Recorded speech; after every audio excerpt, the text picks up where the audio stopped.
तर 3चा वर्ग म्हणजे किती? 3 गुणिला 3 म्हणजे किती? 3 त्रिक 9. अधिक उंची आहे 4 सेंटीमीटर, 4चा वर्ग किती? तर 4 गुणिला 4 म्हणजे 4 चौक 16. आणि कर्णाचा वर्ग म्हणजे किती? 5 गुणिला 5, 5 5 25. तर इथे 25 आले बघा. या दोघांच्या वर्गाची बेरीज म्हणजेच कर्णाचा वर्ग. हेच आपण आकृतीच्या साहाय्याने समजून घेतलेलं आहे. बघा इकडे लक्ष द्या.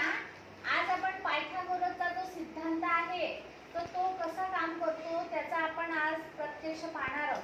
तर याच्यामध्ये काही आकार दिलेले आहेत. मी आधी एक तुम्हाला करून दाखवते, त्याप्रमाणे तुम्ही तो आकार करायचा आहे. तर याच्यावरती आपण पिवळा रंग घेऊया. ठीक आहे.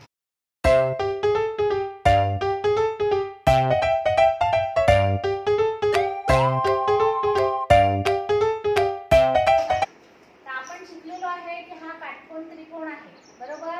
काटकोन त्रिकोण म्हणजे एक बाजू सरळ 90 अंशामध्ये हा कोन असतो, हा काटकोन, बरोबर ना. काटकोन त्रिकोण. तर हा पाया, ही उंची, या दोघांच्या वर्गाची बेरीज म्हणजे हा कर्ण आहे, या कर्णाची बेरीज असते.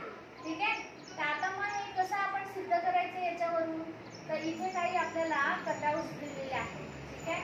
तर हे बघा, हे 1 चौरस मीटरचे, 1 चौरस सेंटीमीटरचे चौकोन दिलेले आहेत. ठीक आहे.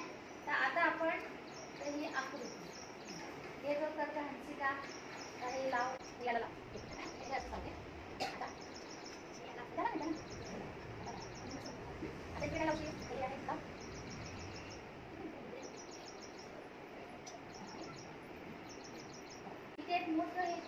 बाजू किती मोज? 1 2 3. 3चा कर्ण किती होतो? 3 त्रिक 9, बरोबर ना. म्हणजे बघा हे किती सगळे 9 आहेत का? बघ मोज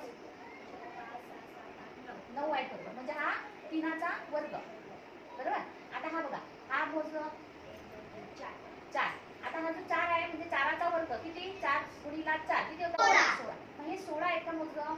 1 2 3 4 5 6 7 8 9 10 11 12 13 14 16 आहे बरोबर. हा 4चा वर्ग, बरोबर ना. आता हा किती झाला? 9 आणि हा किती झाला? 16. 9 आणि 16 किती होतात? बरोबर 25. Very good. आता हे 25 आहे का? आपण मोजूया. मोजलं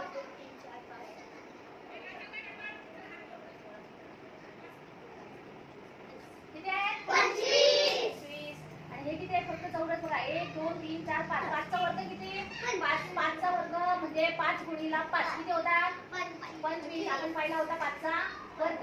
5चा वर्ग 25. म्हणजे बघा या दोघांच्या वर्गाची बेरीज म्हणजे इथे 3चा वर्ग 9, 4चा वर्ग 16. 9 आणि 16 किती? 25. तोच या दोघांचा वर्ग. मग अजून आपण दुसऱ्या पद्धतीने बघायचं. हे याच्यावर कटआउट्स ठेवू आपण सगळे. मग बघा बरोबर जमतंय का?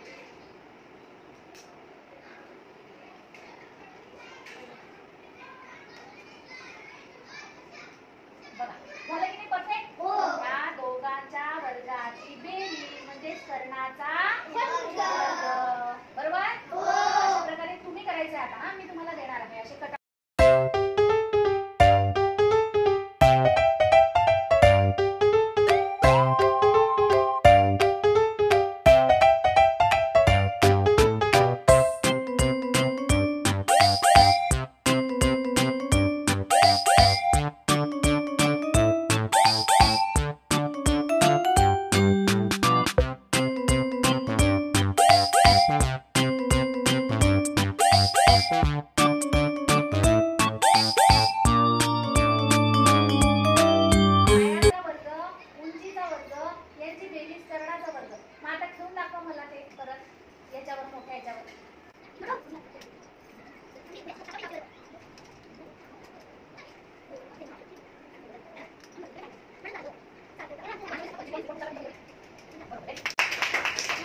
बोला पायाचा वर्ग